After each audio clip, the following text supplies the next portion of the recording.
제가 지금껏 최고로 꼽는 영화 속 한 장면이 있습니다. 천문학자 칼 세건의 소설을 원작으로 한 콘택트의 오프닝 장면이죠. 영화는 지구를 떠나 먼 우주로 날아가는 과정을 보여줍니다. 그리고 배경에선 라디오로 듣는 것 같은 음악 소리가 흘러나오죠. 지구가 점점 시야에서 멀어지면서 배경에 나오는 음악은 더 옛날 음악으로 서서히 변해갑니다. 지구는 사방으로 다양한 전파를 내보내고 있죠. 그리고 그 신호들은 빛의 속도로 커져갑니다.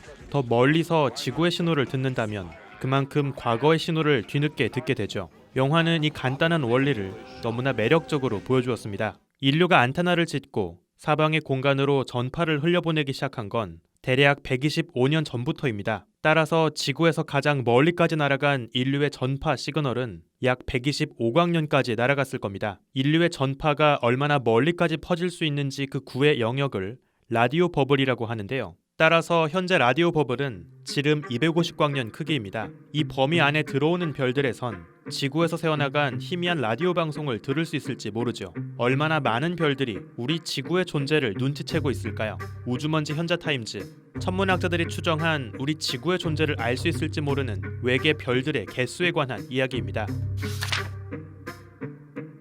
현재 인류가 다른 별 곁에 외계 행성을 찾는 가장 효율적인 방법은 별 앞으로 행성이 지나갈 때 별빛이 살짝 어두워지는 트랜짓을 활용하는 겁니다. 이 방법을 통해 앞선 케플러 망원경은 무려 3,000개가 넘는 행성들을 찾아냈죠. 만약 다른 별에 살고 있는 외계인 천문학자가 있다면 그들도 우리처럼 이 트랜짓을 활용해서 또 다른 행성들을 찾고 있을 거라 기대할 수 있습니다. 그런데 이 방법엔 한 가지 치명적인 한계가 있는데요. 바로 외계 행성의 공전 궤도가 우리 시야에서 봤을 때 충분히 누워있을 때만 쓸 수 있다는 거죠. 만약 외계 행성의 궤도가 너무 크게 기울어져 있다면 외계 행성이 별 앞을 가리고 지나가는 모습을 볼 수 없습니다. 외계 행성이 충분히 별 앞을 가리고 지나갈 수 있는 아주 좁은 각도 범위 이내에서만 이 방법을 쓸 수 있죠. 어쩌면 지구를 찾는 외계인들도 마찬가지일 겁니다. 그들이 살고 있는 별에서 봤을 때 지구의 궤도가 태양 앞을 가리고 지나갈 수 있는 방향에서만 우리 지구의 존재를 눈치챌 수 있죠. 태양 앞을 가리고 지나가는 모습이 관측될 수 있는 이 제한된 영역을 지구 트랜짓 존이라고 합니다. 그런데 우리 은하 속 별들은 항상 한 자리에 가만히 고정되어 있지 않죠. 함께 은하를 맴돌면서 각자 고유한 방향과 속도로 움직입니다. 시간이 흐르면서 별들의 공간적인 위치가 조금씩 바뀌고 있죠. 그래서 지금은 지구가 태양을 가리는 모습이 보이지 않던 자리의 별이 시간이 흐르고 나면 지구의 트랜짓을 볼 수 있는 자리로 이동할 수 있습니다. 그 반대 역시 가능하죠. 천문학자들은 가이아 위성을 통해서 우리 은하 속 별들이 각자 어떤 방향과 속도로 움직이고 있는지 정확하게 파악하고 있습니다.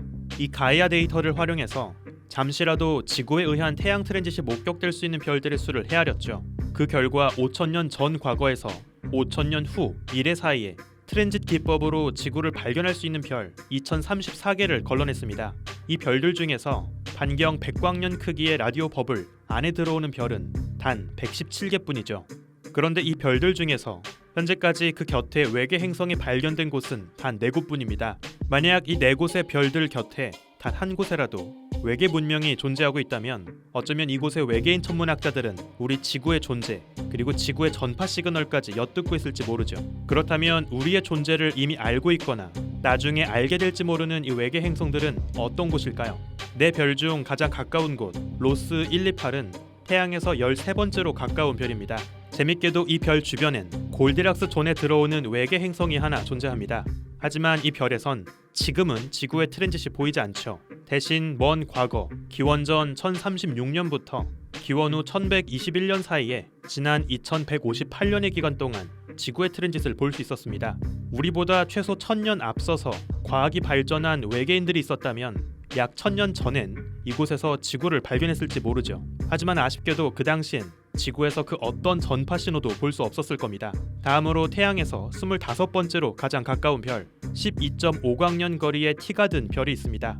지금쯤 이 별에선 아이유의 좋은 날 노랫소리가 담긴 전파가 스쳐가고 있을 겁니다. 이 별 주변에서도 지구와 같은 암석 행성 2개가 발견되었는데요. 아직은 이 별에서 지구의 트랜짓을 볼 수 없지만 앞으로 29년 뒤부터 410년간 지구의 트랜짓을 목격할 수 있게 됩니다. 아마 이곳의 암석 행성에 외계인들이 살고 있다면 아직은 지구를 찾지 못했겠지만 한 30년 정도만 더 지나면 지구를 발견하고 또 지구의 전파 신호까지 듣게 될지 모르죠. 별 GJ9066은 태양에서 14.6광년 거리에 떨어져 있습니다. 지금쯤 이 별에선 이제 막 전파를 탄 원더걸스의 텔미를 들을 수 있을 겁니다. 이 별 주변엔 외계 행성이 하나 존재하는데요. 이 별도 아직은 지구의 트랜짓을 볼 수 없습니다. 하지만 앞으로 846년이 지난 뒤부터 932년 동안 지구의 트랜짓을 목격할 수 있죠. 마지막으로 네 번째, 지구에서 40.7광년 거리에 떨어진 트라피스트-1 별이 있습니다. 아마 지금쯤 이 별에서 들을 수 있는 지구의 최신곡 중에는 산울림의 청춘 정도가 있겠네요. 이 별 주변에선 외계 행성이 무려 7개가 발견되었는데요. 그중 지구처럼 골디락스 존에 들어오는 곳이 무려 4개나 존재하죠. 이 별도 아직은 지구의 트랜짓이 보이는 위치에 있진 않습니다. 대신 앞으로 1642년이 지난 후부터 2371년 동안 지구의 트랜짓을 볼 수 있죠. 먼 미래 이런 별에 사는 외계인들에게 우리 지구가 온전하게 발견되기 위해선 우리가 앞으로도 2000년은 망하지 않고 잘 버티고 있어야 할 겁니다. 이번 분석에 따르면 아쉽게도 지금 이 순간 지구의 존재를 알고 있을 만한 곳은 단 한 곳도 없죠. 이 네 곳의 별 모두 이미 한참 전에 지구를 발견했거나 앞으로 한참 뒤에나 지구를 볼 수 있는 위치에 놓여 있습니다. 이처럼 우리가 다른 외계인들에게 발견되고 또 충분히 많은 관심을 끌기 위해선 절묘한 타이밍의 행운이 필요하죠. 지구의 트랜짓을 볼 수 있는 위치의 별이라 하더라도 라디오 버블 바깥에 놓인 별에선 지구에서 아무런 전파 신호를 볼 수 없을 겁니다. 지구의 전파가 도달한 라디오 버블 속 별이라 하더라도 지구의 트랜짓이 보이지 않는 방향에 놓인 별이라면 애초에 지구란 행성의 존재를 알 수 없겠죠. 지구의 트랜짓이 보이는 방향에 놓인 동시에 라디오 버블 범위 안에 들어와야만 지금 이 순간 우리 지구를 눈여겨볼 수 있을 겁니다. 이처럼 이 우주에선 남들에게 발견되는 것도 쉬운 일이 아니죠. 지금까지 인류의 전파가 퍼져나간 라디오 버블은 지름 10만 광년 크기의 우리 은하 전체에 비하면 턱없이 작습니다.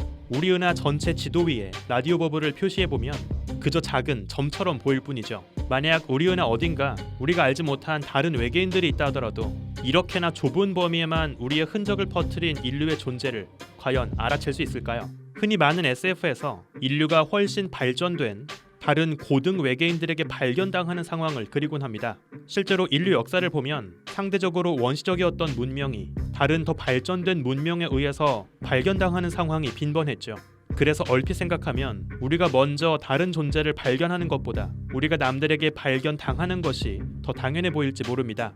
하지만 우주에선 그 정반대일지 모릅니다. 같은 하나의 행성 안에서 대륙과 바다를 건너는 건 충분히 현실적인 이동거리입니다. 이런 현실적인 범위 안에선 이동수단을 먼저 발전시킨 고등 문명이 직접 여행하면서 다른 원시적인 문명을 발견하는 능동적인 조우가 가능하죠. 하지만 우주는 이와는 차원이 다릅니다. 광속을 넘어 수백 광년까지 날아간다는 건 산을 넘고 바다를 가로지르는 것과는 수준이 다른 문제죠. 비바람을 견디고 바다를 항해하는 건 그저 기술과 끈기의 문제라 할 수 있겠지만 광속을 넘고 시공간을 접어다니는 건 애초에 넘을 수 없는 물리 법칙의 한계, 마치 넘을 수 없는 거대한 장벽처럼 느껴지기도 합니다. 이런 관점에서 보면 별과 별 사이 외계 문명끼리의 조우는 직접 이곳저곳을 돌아다니는 이동 주체에 의한 능동적인 방식이 아니라 반대로 가만히 앉아 다른 곳에서 날아오는 전파를 포착하는 방식의 수동적인 조우일 가능성이 더 높다고 할 수 있죠. 더 오래 전부터 일찍이 기술 문명에 도달해서 더 많이 발전한 고등 문명일수록 더 멀리까지 자신의 전파를 흘려보내고 있을 겁니다. 즉 고등 문명일수록 라디오 버블의 크기도 더 크겠죠. 따라서 그 안에 들어오는 별들의 개수도 더 많을 겁니다. 결국 라디오 버블이 더 커다란, 더 발전된 고등 문명일수록 오히려 다른 별, 외계인들에게 발견당할 가능성이 높아지죠.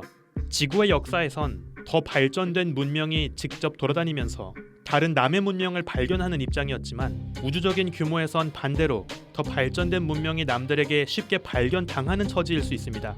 SF 영화에서 지구를 외계인들의 침공 대상, 방문지로 삼고 있는 건 어쩌면 우리 지구의 존재감을 과대평가했던 결과일지 모릅니다. 아직 우리 지구는 남들에게 침공 대상으로 여겨지긴커녕 애초에 그 존재 자체가 발견되었다고 보기 민망할 정도로 아주 좁은 범위에만 우리의 흔적을 남겨놓았으니 말이죠. 지금 이 순간에도 지구의 전파 시그널은 우주 공간 사방으로 광속으로 퍼져가고 있습니다. 매 순간 조금씩 지구의 라디오 버블도 넓어지고 있죠. 과연 저 먼 거리에서 이제 막 도착한 지구의 옛날 라디오 방송 신호를 엿듣고 있는 외계 문명들이 존재하고 있을까요? 오늘은 특별히 여러분들에게 한 가지 유익하고 재밌는 웹사이트를 하나 공유드리면서 마무리할까 하는데요. 아래 설명란에 이 링크를 클릭하시면 정확히 콘택트의 오프닝 장면과 같은 경험을 해보실 수 있습니다. 지구를 떠나 빠르게 거리가 멀어지면서 계속 지구의 라디오를 듣는다고 했을 때 점차 어떤 노래를 들을 수 있을지를 체험해 볼 수 있죠. 멀리서 지구를 엿듣고 있을지 모르는 외계인이 되어보는 경험을 해보시는 건 어떨까요? 우주먼지 현자타임즈, 오늘은 여기에서 마칩니다. 구독과 좋아요도 부탁드릴게요. 우주먼지 여러분, 감사합니다. 안녕.